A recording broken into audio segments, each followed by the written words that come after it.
যতই বড় হয়ে যাই না কেন ঈদের দিন নতুন টাকা কালেক্ট করতে আমার অনেক বেশি ভালো লাগে। এবার ঈদে কত টাকা সালামি পেলাম, কোথায় কোথায় ঘুরতে গেলাম, কি কি করলাম সব কিছু মিলিয়ে থাকছে আজকের এই ভ্লগ।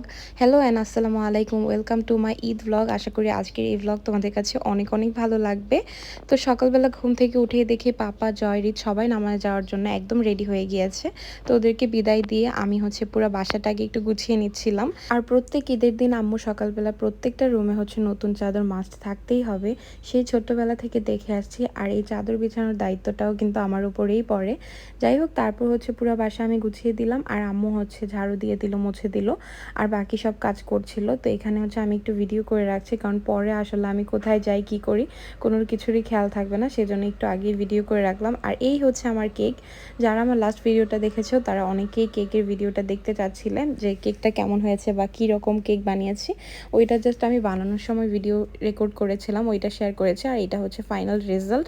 এই আমার ফাইনাল। আমি তেমনভাবে এখনও ডেকোরেশন ভালোভাবে পারি না, সো একদম সিম্পলের মধ্যেই রাখার চেষ্টা করেছি। কেকের পাশাপাশি ছিল পিঠা, সেমাই, স্যান্ডউইচ, আর আমি একটা পুডিং বানিয়েছিলাম। পুডিংটা বাটিতে সার্ভ করার সময় এটা ভেঙে যায়। যাই হোক, এখানে পিঠা আম্মু আগেই বানিয়ে রেখেছিল। এটা আসলে ভাজার সময় আমার আর রেকর্ড করতে মনে নাই, তো এটা কাঁচা অবস্থাতে ছিল, তো এটাই অ্যাড করে দিলাম। আর এখানে ফুল পিঠা আম্মু যখন শিরা দিয়ে রাখছিল তখনকার ভিডিও।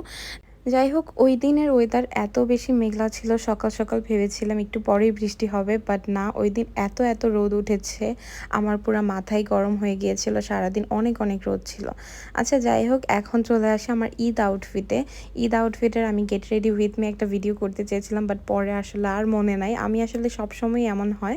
তো যাই হোক, আমার ঈদের ড্রেসটা নিয়ে তোমরা অনেকেই অনেক কোয়েশ্চেন করেছো। আমি অলরেডি ছবি আমি ডেতে দিয়েছিলাম, তখনই তোমরা অনেকে জানতে চেয়েছিলে যে আমি ড্রেসটা কোথা থেকে নিয়েছি। ড্রেসটা ফ্যাসিনো থেকে নিয়েছি, আমি ঈদের আগেই কিনে ফেলেছিলাম।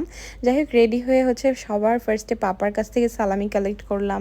তারপর আমার ছোট ভাই আমার কাছ থেকে সালামি চাচ্ছিল, তো ওকে আমি ফার্স্টে ওর টাকা নিয়েই ওকে আবার দিচ্ছিলাম যে নাও 1000 টাকা দিয়েছি। ও আমাকে বলছিল তুমি তোমার ব্লগে দেখানোর জন্য আমাকে মানে মিথ্যা টাকা দিচ্ছ কেন। যাই হোক, তারপর আমার কাজিন আসে, কাজিনকেও পাপা টাকা দেয়। ওকে নিয়ে ও আমার বাসায় ছিল কিছুক্ষণ। তারপর ওকে নিয়ে আমি আমার সব কাজিনদের বাসায় যাই, ফুপ্পিদের বাসায় যাই, চাচাদের, মানে ঈদের দিন তো আসলে আত্মীয় স্বজনদের বাসায় যেতেই হয়, কারণ সবার সাথে তো আর বছর দেখা সাক্ষাৎ হয় না।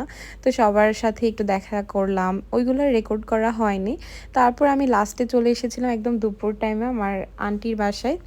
তো এখানে আমার কাজিনকে নিয়ে আর ওর বাবুকে নিয়ে আমরা সবাই চলে আসি, মানে আমার ভাইও গিয়েছিল। তো বাসায় চলে আসি, আর এখানে আমার বোন বলছিল যে তোমার কেক অনেক মজা হয়েছে, তোমরা জাস্ট শোনো আপুর ভয়েসটা, খাও একটু। এত মজা হয়েছে। এই রিভিউটা এখন কোথায় দিব? এটা কেকের পেজ খোলো তাড়াতাড়ি।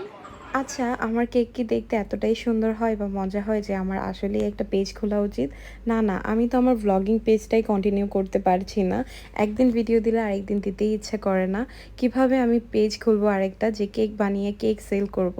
কিন্তু ইচ্ছা আছে, যখন আমি পারফেক্টভাবে কেক বানানো শিখে যাব তখন একটা পেজ খুলবো, আর ওই পেজে শুধুমাত্র আমি আমার কেকের বানানোর ভিডিওগুলো পোস্ট করব ইনশাল্লাহ। যাই হোক, তারপর আমার আপু আমার পাপাকে সালাম করে, পাপা সবাইকে সালামি দিচ্ছিল। তারপর সবাই মিলে আমরা কিছু ছবি তুলি। সকাল থেকে সেদিন সবাইকে মানে খুঁজেই পাচ্ছিলাম না, আমাদের বাসায় সবাই মিলে একটা ফ্যামিলি ফটো তুলতে চাচ্ছিলাম, বাট কোনোভাবেই সেটা হচ্ছিল না। মানে একজনকে পেলে আরেকজন মিসিং থাকবেই। তো এখানে ঐশ্বর্যও এসেছিল, ওদের সাথে কিছুক্ষণ আড্ডা দিলাম, তারপর ওদের সাথে ছবি তুললাম, আর ওরা চলে যায়। আর এটা সন্ধ্যার পরে, মানে রাতের বেলা আমার ফ্রেন্ডের আব্বু আম্মুরা আসে, তো সবাই চলে এসেছিল। আর সবাই আমার কেক খেয়ে প্রশংসা করছিল যে কেকটা নাকি মজা হয়েছে। আর সবার কাছ থেকে সালামিও নিয়ে নিলাম। আসলে সব কিছু তো আর রেকর্ড করা হয়নি, ঈদের দিন আরও অ্যাক্টিভিটিস ছিল, আরও অনেক মজা করেছি, বাট সব কিছু আসলে রেকর্ড করা হয়নি। যাই হোক, এখানে সব আন্টি আঙ্কেলরা ছবি তুলছিল, তো ভাবলাম একটু ভিডিও করে রাখি। আর মাশাল্লাহ, এই আন্টি আঙ্কেলরা তো ম্যাচিং ম্যাচিং করে পরে এসেছে। আর এখানে সবাই ঈদ মোবারক জানাচ্ছিল। আর এইটা আমার হোল সালামি, মানে এখানে কিন্তু অর্ধেকের অর্ধেক, আরও সালামি অনেক ছিল, বাট এগুলো আমিও এবার সালামি দিছি। আমি কিন্তু বড় হয়ে গেছি, সবাইকে সালামি দিছি, আমিও সালামি নিছি, আবার ছোটদেরকে আমি দিছিও। আর এটা ঈদের পরের দিন আমি আমার ফ্রেন্ড সারার বাসায় গিয়েছিলাম, ওর সাথে সাথে দেখা করতে। আর ওকে এত বেশি প্রিটি লাগছিল, মাশাল্লাহ মাশাল্লাহ। আর ও আমার জন্য কি করছে আপনারাই দেখেন। ও আমার জন্য সেমাই, পায়েস, চটপটি, ফুচকা মানে আরও অনেক খাবার ছিল। তো আমি আসলে কিছুই খেতে পারি নাই, শুধু চটপটি খেয়েছি আর ওর সাথে শেয়ার করে একটু সেমাই খেয়েছিলাম। তো ওর সাথে বিদায় নিয়ে চলে যাওয়ার সময় ও আমাকে ওপর থেকে বাই দিচ্ছিল।